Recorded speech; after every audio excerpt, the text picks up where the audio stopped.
great content does persevere.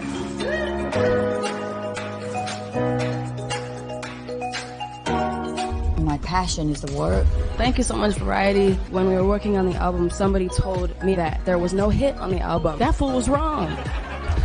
Strip everything away. It's like we're humans. We all can use some compassion, some empathy, some mercy. There's so many different avenues that come from basketball that can be told in stories. Variety was my first entree into the business of Broadway. My last challenge to everyone in this room is to spread your fire. Well, these are trying times, but trying times create inspirational leaders. The queens are going to get their paper.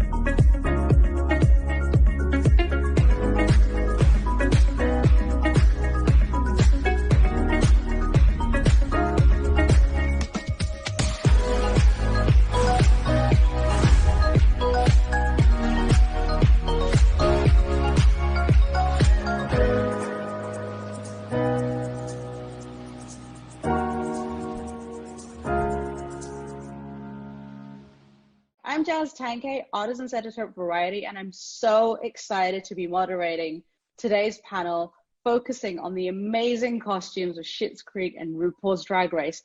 It is my absolute honor to bring out Dan Levy, executive producer of Schitt's Creek, Darci Cheyne, who's the assistant costume designer of Schitt's Creek, and Zaldy, who's RuPaul Drag Race costume designer. Thank you so much for joining us. Thank you. Thank you. Thank you. And first of all, congratulations on your Emmy nominations. So exciting. Always exciting. It's so time of year. And so let's start with the costumes of Schitt's Creek, and then we'll go on to RuPaul's Drag Race. Dan, what was the initial plans for Moira? Because I mean, she has become an icon as far as her looks across the season. So what were those first discussions you had about her look? Before we started our first season, I went for coffee with Catherine, and we talked about the character and we talked about what she wanted to do with it. And I think the incredible gift that is Catherine O'Hara is that she doesn't just come as an actor, she comes as kind of a creative force herself, someone who has very clear ideas about what she wants, how she wants to look, how she wants her character to talk. There was so much that she brought to that character. And in that first conversation, she basically came with a phone full of images of Daphne Guinness and wanted, who, if people don't know who that is, she's kind of like a British kind of socialite and fashion icon, and has a really incredible sense of style that's very high fashion. It's often rooted in black and white and architectural and just quite incredible to behold.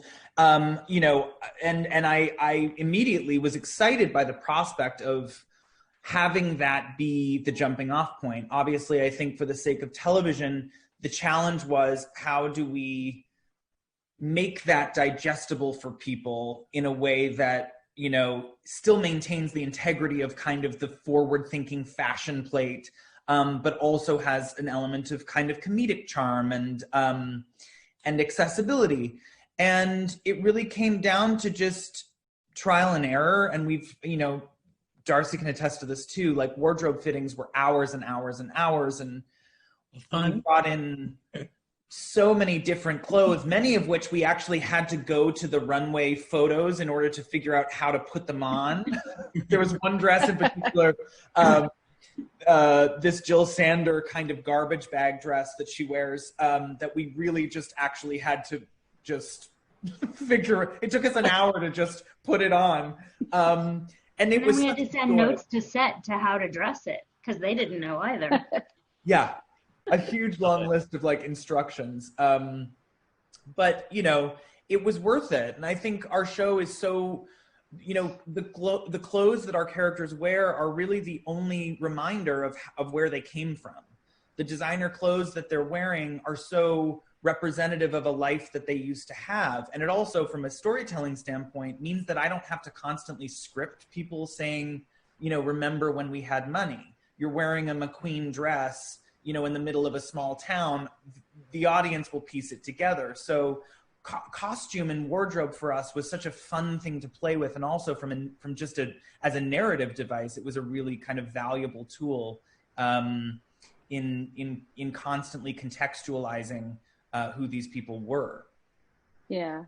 And one thing that I was so obsessed with David's look, like those sweaters, like, you know, talk about where you sourced them and like where you went shopping for his look. It was it was like a tag team effort. I felt like Deborah and Darci, you know, were constantly on the lookout. And then I was, you know, throughout the year buying clothes just because if I found a deal, I'd get it. We had a very, very small budget to work with and we had huge expectations. So the challenge was intense. And I remember, I mean, Darci, you guys had, you know, we're bringing things in every day and your 3 a.m. shopping lists can attest how late you were actually scouring the internet. I would just in the middle of the night send them links that I had. Exactly. Zaldy, like so much fun to do your show. My God, I love it. Oh, thank you. What were you saying, Jazz? Likewise. No, I was gonna say, like, you know, Darci was talking about the 3 a.m. you know, lists from Dan. Like, what about you? Like, what's your process in putting together those stunning gowns that Ru wears?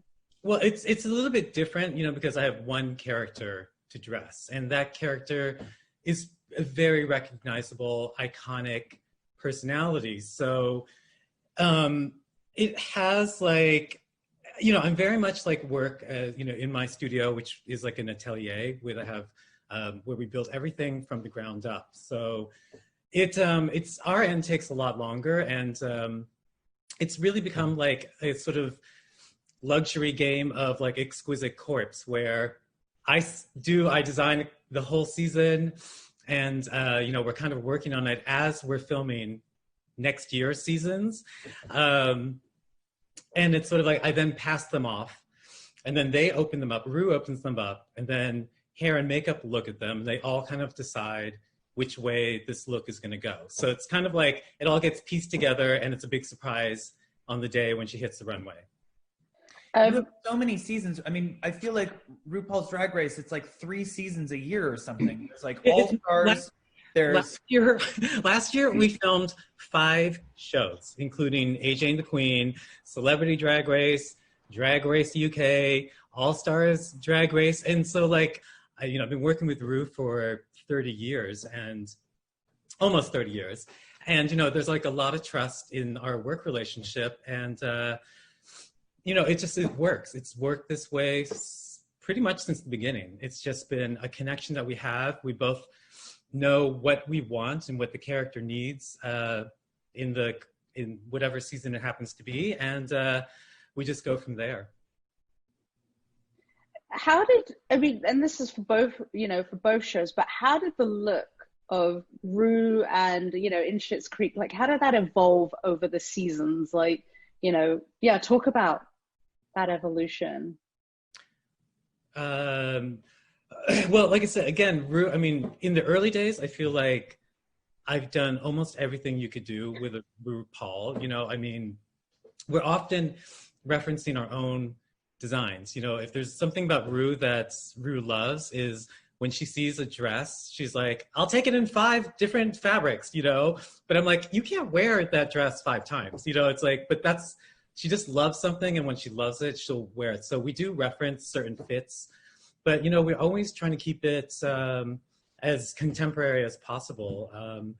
It's like, if you look back on our seasons, excuse me, it wasn't until about season 8 until we saw RuPaul's legs, because those 8 years, Ru was just not in the mood to show Ru's legs. So there was a moment when it was like she pulled out a dress that I made for her VH1 talk show in the 90s and wore the shortest dress I've ever made in my life.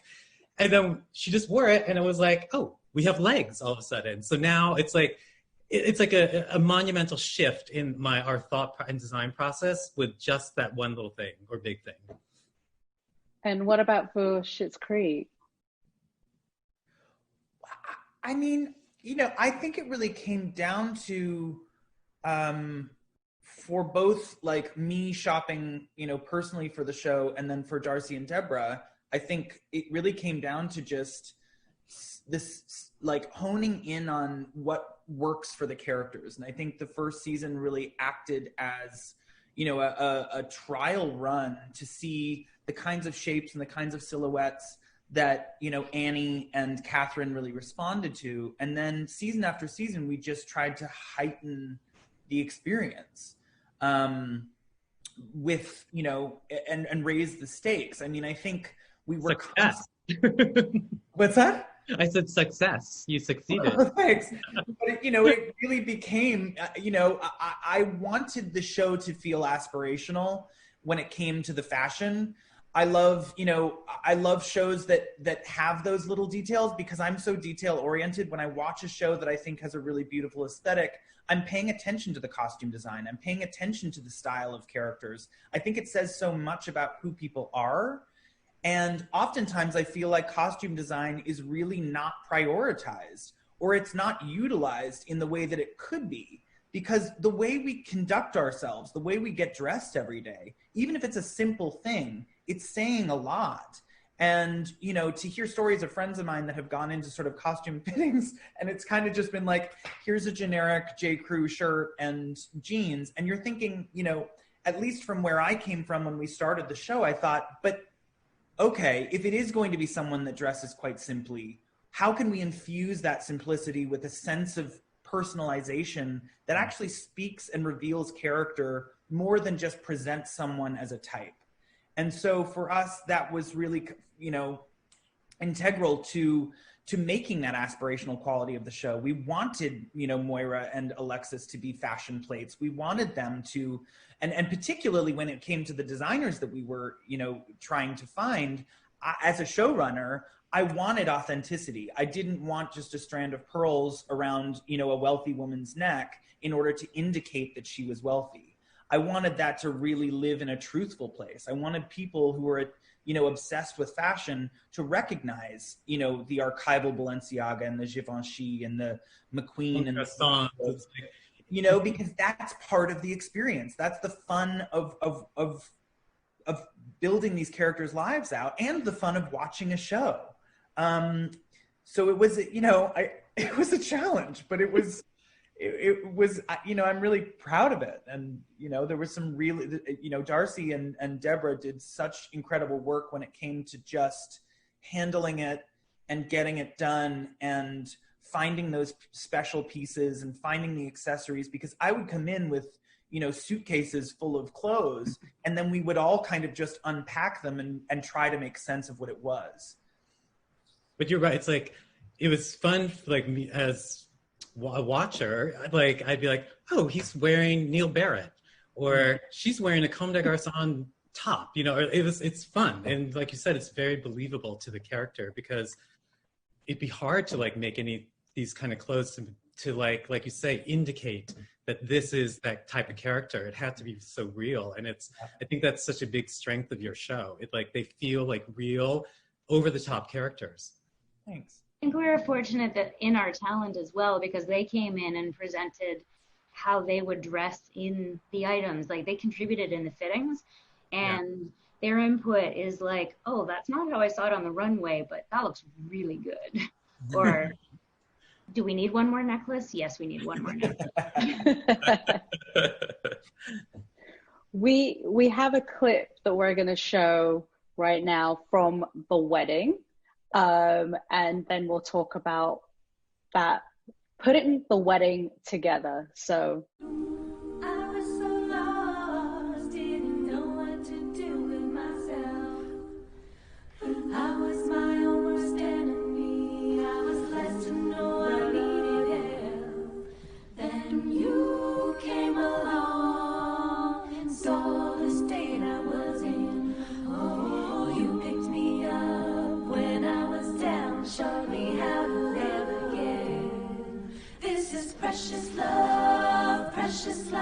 No, I can't let it go.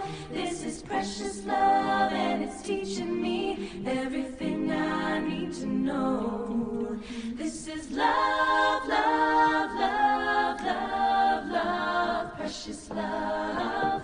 Yes, love, love, love, love, love, precious love.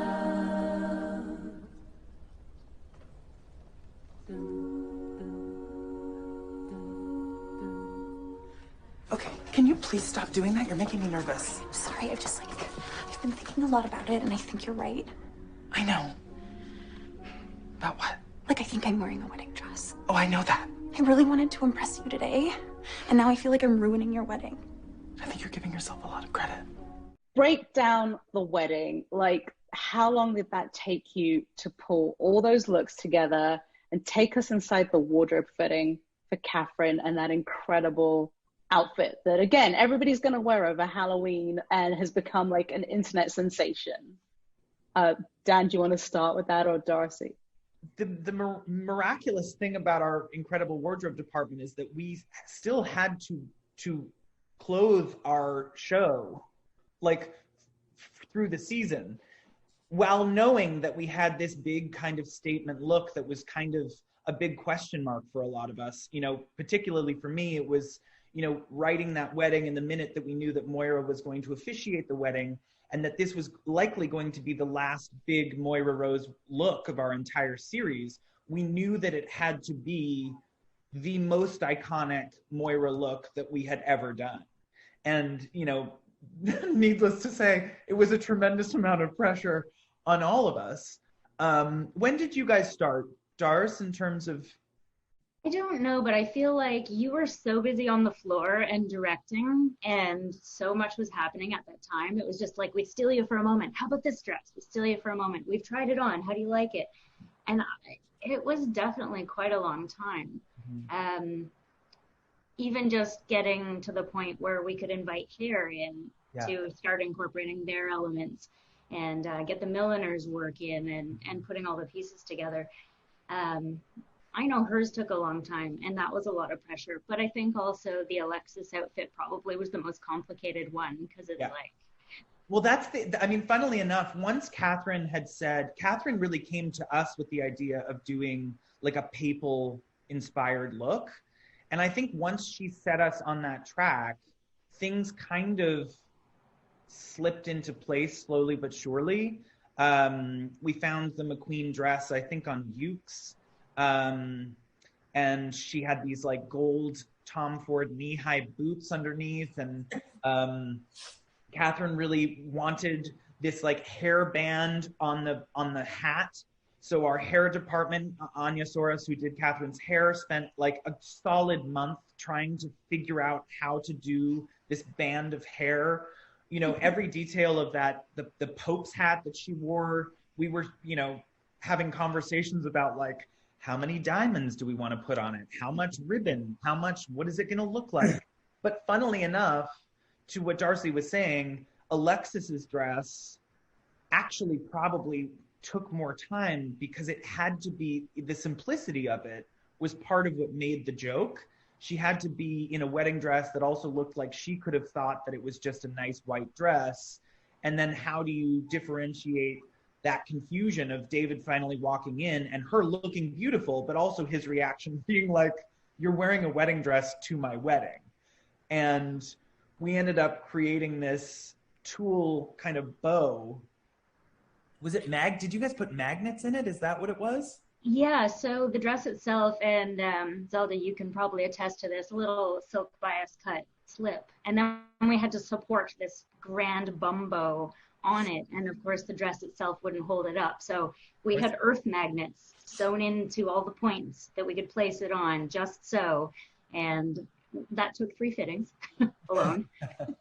What about, Zaldy, talk about like how, you know, the themes of the show, like how they, you know, how they impact your design process, whether we're doing like the Snatch Game episode. Talk about how that all comes into play for you. Well, I will say once again, when we used to film one show, you know, I used to get the themes, and I would talk to the hair and makeup department, and we'd come up with all these plans, and like, you know, it'd be great. And, you know, like I've always loved this saying from this nightclub in New York, which is the dress code. They'd list like, wear tarantulas and blah, blah, blah, blah. And then at the end it would say legends know no code. So I was like, Ru has no code. She's just a legend. We can wear whatever we want. But sometimes it was fun to sort of play into themes. And you all work with wigs. So talk about how that influences the outfits that are worn. Well, for mine, it goes the other way around. Like they don't start the wigs until they get a glimpse of what I'm working on. So I might send hair and makeup swatches of things that I'm planning, just so they can think about hair color, just in general, you know, and it just goes from there. So it's very like, they have like 2 days to really pull together the hair and the makeup design for each outfit, pretty much. I think for us, it's the same process. I know that we would send kind of photos of the looks to the hair and makeup departments. Yeah. And a lot of the hair and makeup was decided on the day, particularly with Catherine. You know, basically what I had said to Anya, who does Catherine's hair, I said, you know, early in season 1, I said, just have enough wigs that when Catherine walks in, because she very much wanted it to feel spontaneous. So she would pick the wig and it didn't necessarily complement the outfit, because in Catherine's rationale, the wig was an expression of how she feels. The clothes are an expression of how she wants to look. So the disconnect between her mood in terms of what she puts on her head and what she puts on her body was very different. And I, you know, in the early days would try and complement the looks and suggest certain wigs, but it really came down to I mean, this is just a testament to Catherine's kind of brilliance, that it was her process of wig wearing was not connected to the aesthetic, theoretically. And so, you know, a lot of it was just making sure we had options so that when Catherine came in to get processed, you know, she would be able to kind of feel out all the different wigs for the day and pick whichever one she wanted. And most of the time she'd wear them backwards or sideways. It was really like, you know, whenever she walked out of the hair and makeup truck, it was a surprise to all of us. You know, to add to that, Dan, because we filmed our episodes in 5 days, our prep for deciding our lineup and getting it to hair and makeup was so fast, they didn't have time to make something every time. And what they would come up with, I honestly didn't see most of the wigs until on the day. And it's like seeing the icing on the cake when the hair and makeup was done on top of our costume. Just mind blowing. Yeah, I love though that you're talking about the disconnect between what her hair choice and what her outfit choice means. You know, it's funny because I was just looking at an episode last night where she's got a very severe black and silver look, and then she's got green hair. And it's like, you're like, why? You know, why would they choose that? You know, and then it's great to hear that it's her state of mind. I love that. She felt like it. I love it. And Ru is also like that. You know, there is a wig wall of like masterpieces by Curtis, but he does, you know, like there is no, like Ru's wigs consist of like 3 wigs that have to be sewn together and put together to make them the volume that they are. Right. So it is like, you know, he does have a whole wall of them, but he always creates a new one. Always. Yeah. Love it. Yeah. So we're going to show a clip from RuPaul's Drag Race highlighting Ru's outfits. Let's bring that up right now. Welcome to the main stage of RuPaul's Drag Race.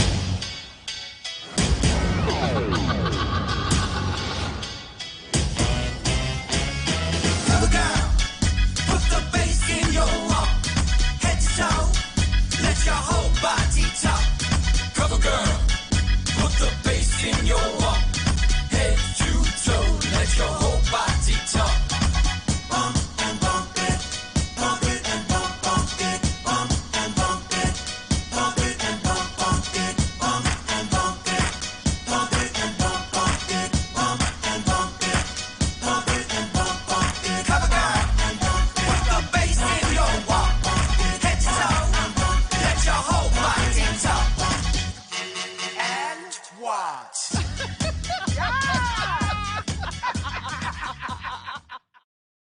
Okay, Zaldy, what are some of your favorite highlights from the season 12?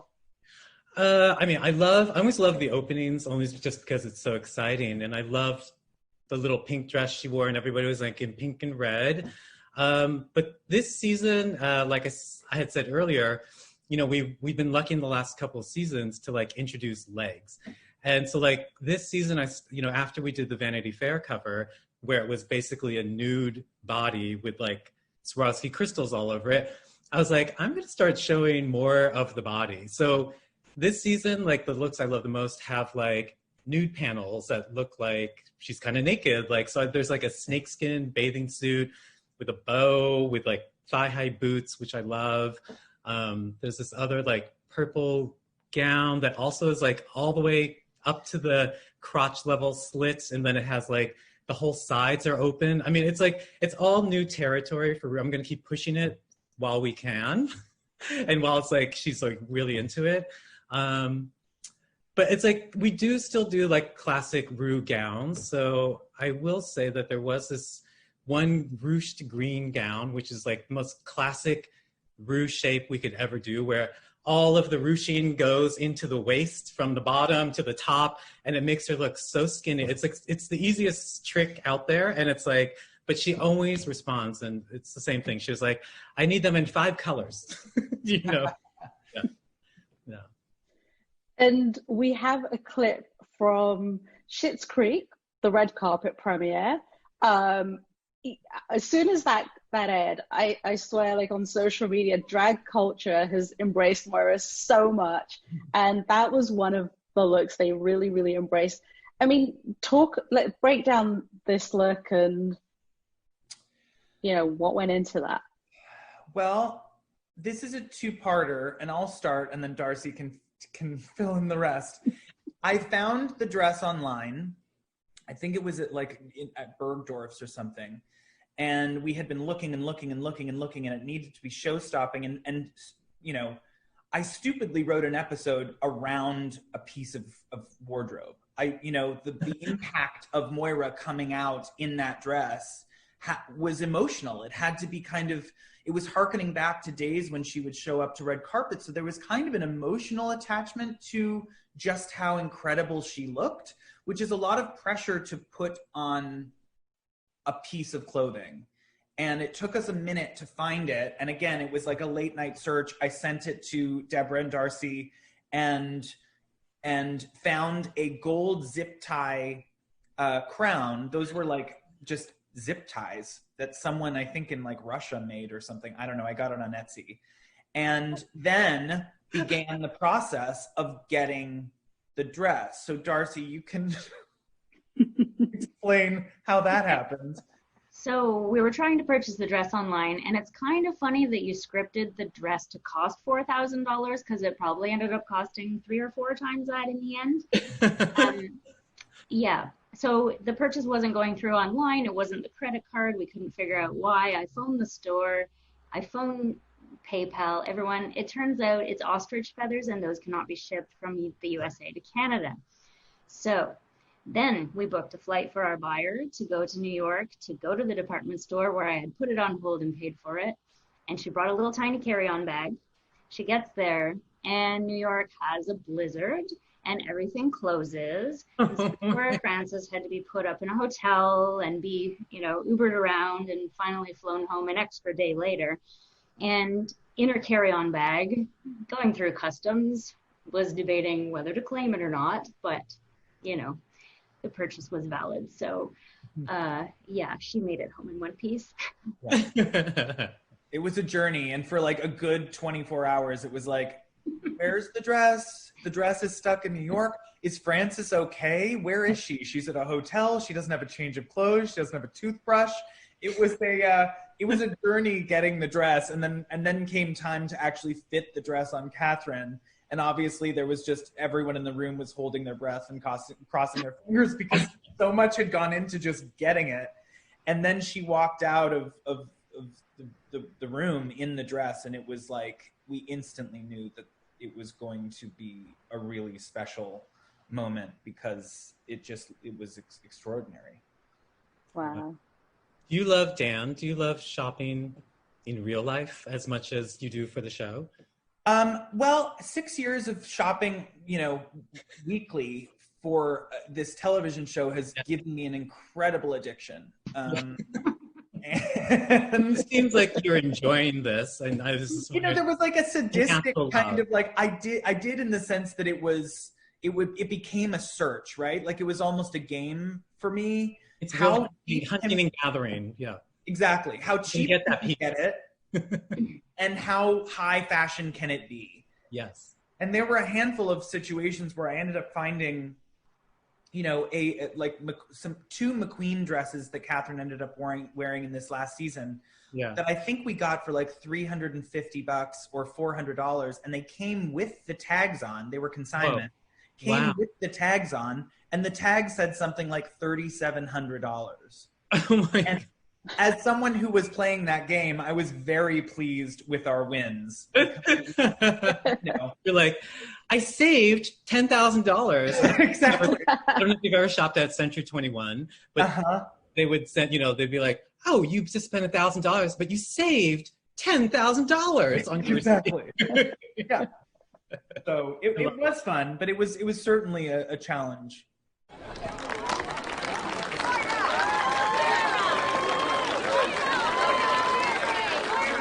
Well, break a leg, sweetheart. I'll be right here, 10 feet behind you. No, John, tonight is special, and I'd like my hand candy by my side. Okay, people, we actually need to walk the carpet, okay? Move it along. Ronnie, we got a deal. Also, not everyone can be on the carpet at once. Thank you. When exactly are we going to get this show on the road? As soon as you're off the carpet. Okay, because Carmine is saying that the crows are getting restless. Where do all these people come from? Why are your pupils so dilated? Yeah, yours are. No, yours are. Why are you dressed like a limo driver? Your mother insisted. Why are you both glassy-eyed? What? Oh my gosh. What were your favorite looks from this past season then? Darci. Dan and Darci.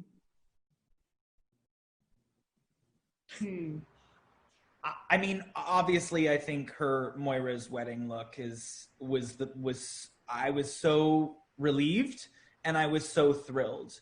I think everything about the wedding itself was such in a way, I think we wrote that episode as a love letter to our crew because it has the highest production value. It required the most work in terms of hair and makeup and costume. It was beautifully production designed. So in the end, I think what was so beautiful about that episode across the board was that it was showing the best of what our team could do. And it felt like in those moments, in those scenes, it wasn't just the actors performing, it was our entire crew, like in those moments along with us, just showing what they could do as well. So, it was a very emotional thing. I think for me, show running it and being so close to it and having kind of conceived of it in my head and then watched it come to life.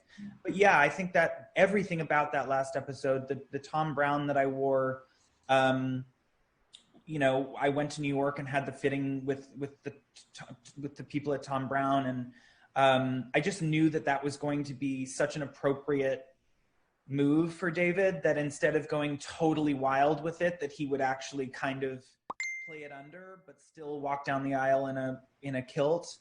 And yeah, I loved that every look in that last episode. I think I have to agree with you on that one. Everybody's reached the maturity of their character to a point. And I even love your idea of the morning after. They were up all night and Alexis wearing your sweater over that gown and people disheveled and showing the reward that party was and how great it was. But I also like the secondary characters too, because like, damn it, Ronnie in a gown, or Stevie in a tux, like they all got to pull it together and just finally look amazing and feel good. Speaking of Ronnie, though, I'm reminded of the Crows premiere in terms of like a really great look. And that was a tricky thing because, when you're trying, the character of Ronnie is oftentimes in cargo pants and is kind of, has a very practical aesthetic. and we had the conversation with Karen about how far do we want to take this? And obviously Karen wanted to look good. She has a character that like... Karen wanted plunge and gown and curves and jewelry and accessories. And we're like, look, she doesn't get to, you know, wear the fancy clothes. And so in this moment, it really, it was like, and every photo that I was sent of Karen in these clothes, I was thinking to myself, I'm like, she looks too good. We still have to live in this world of like, you know, she lives in a small town. This gown looks like it costs like $6,000. She would have gotten it from a small sort of boutique somewhere in town. So we have to find that happy medium of the dress looking like it could have plausibly been purchased somewhere around Schitt's Creek, but also have her look incredible. And we really, I think in the end, we found that perfect combination. And it was amazing to watch Karen on that day because she really just looked incredible. And she was very, very happy. All right, last question.